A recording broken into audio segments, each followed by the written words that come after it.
Hi friends! On this very rainy day we will explore another Croatian coastal town, Zadar. It's known for its beautiful old town and famous for its sunsets.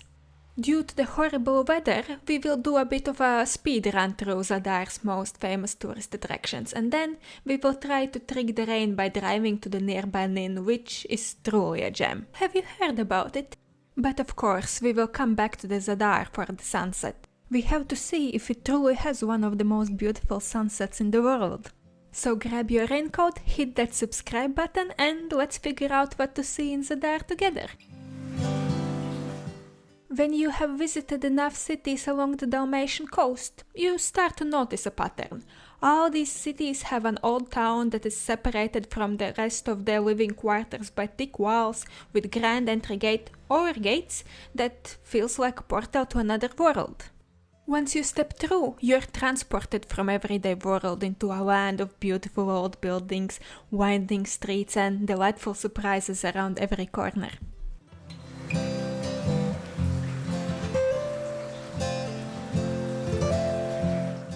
Not even the rain can stop people mingling in Zadar's streets, and one of the best spots for people watching is said to be People's Square.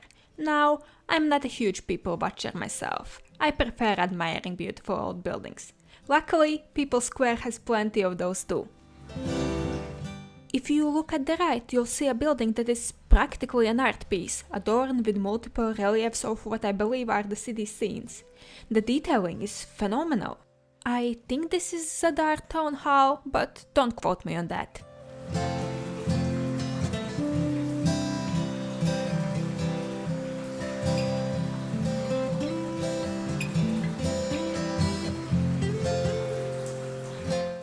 On the other end of Zadar's People's Square, you'll spot a clock tower. That's the city's old guard.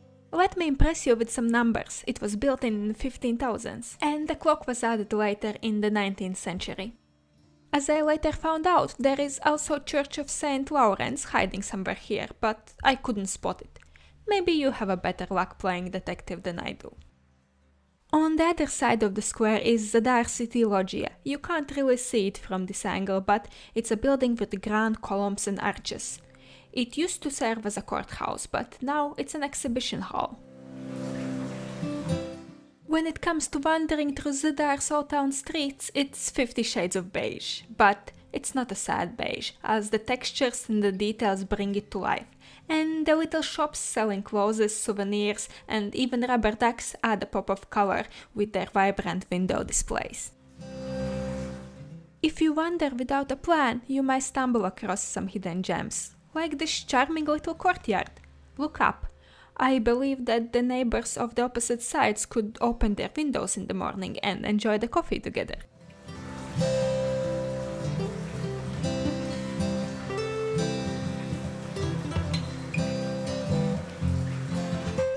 For some reason, the image I associated most with Zadar before coming here was the Five Wells Square. As you might guess, it's a large open-air area with 5 identical wells. They are no longer functional though. The buckets are gone and they are locked with metal covers now, but they are sure beautiful. Plus, these wells have already served their time, back in the day providing Zadar with water during some turbulent times.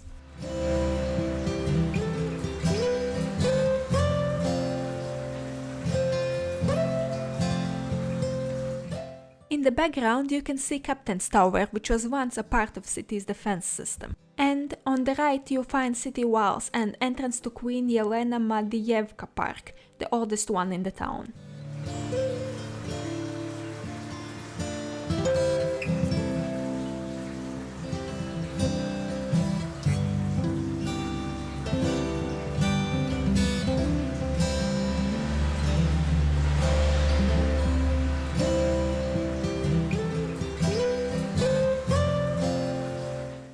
There is a lot to unpack in this scene, as there are 2 intriguing churches fighting for your attention in the same place. The smallest round one is the Church of Saint Donatus, dating back to the 9th century. What I find fascinating is that some of the parts from the old Roman Forum on which it was built were used in its construction.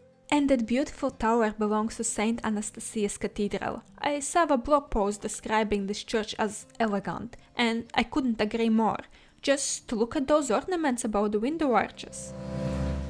But now let's leave the rainy Zadar for a bit. Let's hop on the car and drive to the nearby Nin, which is around 30 minutes away. Have you heard of Nin, Croatia? What if I told you that this charming little town is the place where Croatian state was born? In fact, Nin is known as the first political, religious and cultural center of medieval Croatia. There are three main methods of salt production: rock salt mining, brine extraction and seawater evaporation. In Nin, you can witness the latter. As I understand it, the process involves large saltwater pools where seawater is collected. The water then moves through a series of pools, gradually evaporating until only salt remains. But of course, I am no expert. If you want to learn more, you can take a guided tour in Nin Saltworks where they will explain you all about it. For budget travelers, there's also a free alternative. You can view Nin's saltfields from a small observation platform by the roadside. That's what we did, and I must say, even though the seawater is quite murky and the setup is purely functional, the saltfields are quite scenic, don't you think? I spy with my little eye a beautiful old bridge. Made of stone, with stunning backdrop of city roofs and misty mountains, the bridge is guarded by a statue of Branimir of Croatia, a former ruler. I am not well versed in its history, but it's so picturesque that it belongs on a postcard.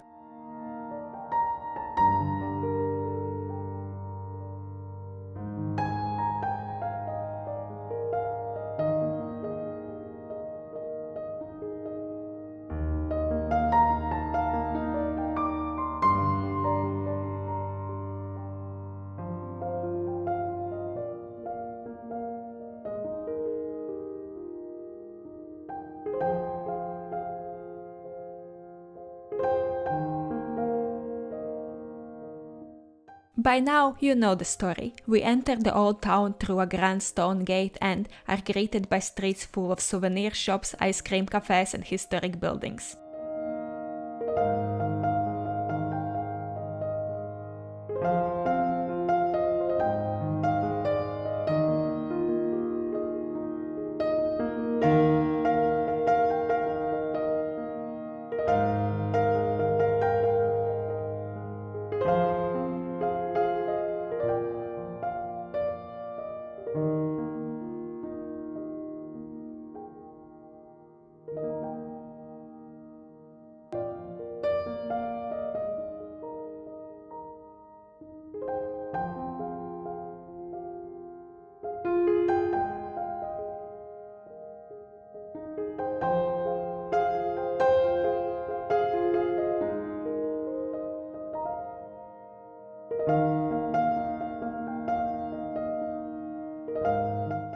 If you have visited Split, you might recognize a familiar face. In Nin, you'll find a slightly smaller version of statue of Gregory of Nin. Yes, the same one whose toe everyone rubs in Split for good luck. But that's no surprise, he is called Gregory of Nin after all. In the midst of some ancient ruins stands a tiny church. From just looking at it, you can tell it has stood here for a very, very long time.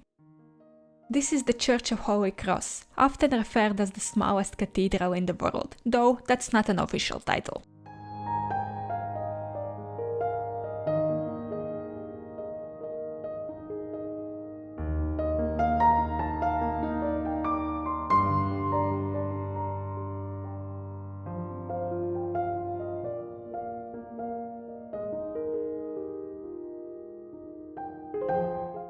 Inside, it's completely empty, with barely enough room to turn around. Yet, despite its size, there's an undeniable sense of silent power when you step inside. And here's a bit of a fun fact. The Church of the Holy Cross in Nin also functions as a bit of a calendar. It is positioned so that you can determine the time of the solstice based on the way that the sun rays enter the church. Quite fascinating, right?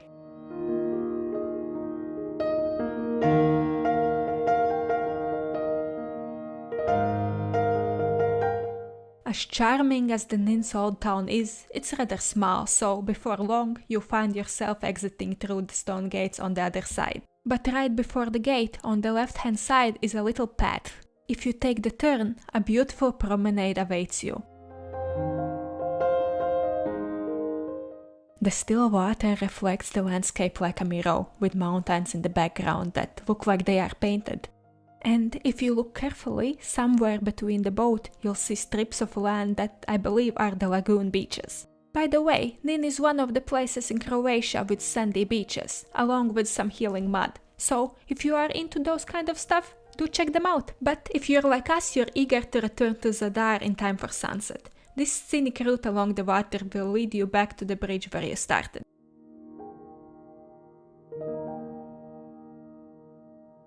Although I love Split's palm trees, Zadar's promenade may just be my favorite from all the promenades I visited during my Croatia trip.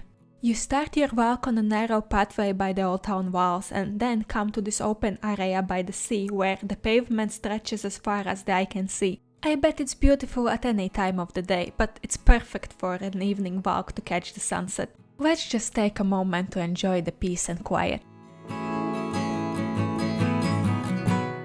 The closer we get to the end of the promenade, the busier it becomes. We had this brilliant idea to watch the sunset from here, but guess who else had the same idea? Literally everyone else in the Zadar. By now, the sea organ, a mystical musical instrument that plays haunting sounds created by the waves, was swarmed with tourists. No chance of getting a seat to hear its melody, so here's a pro tip: come at a different time of the day to really enjoy it. And to those wondering, the sunset on Zadar Promenade is indeed beautiful. Once the sun sets, everyone, almost like they're a part of an organized group, moves to the next attraction. On Zadar Promenade, there is an installation of solar panels that collect light during the day and turn it into a playful light show after dark. People gather around it, forming a big circle, waiting for the greeting to the sun to come to life. At first, everyone seems a bit shy, hesitant to step on the panels. Only the kids are having the time of their life, running around and doing tricks. The lights start off a bit shy too, but as the night grows darker, they shine brighter, displaying various colorful patterns. What a perfect way to end the day in Zadar and Nin! I hope you enjoyed this video. By the way, in the description you can find a link to the blog post with our whole Croatia itinerary. Thanks for watching. Bye!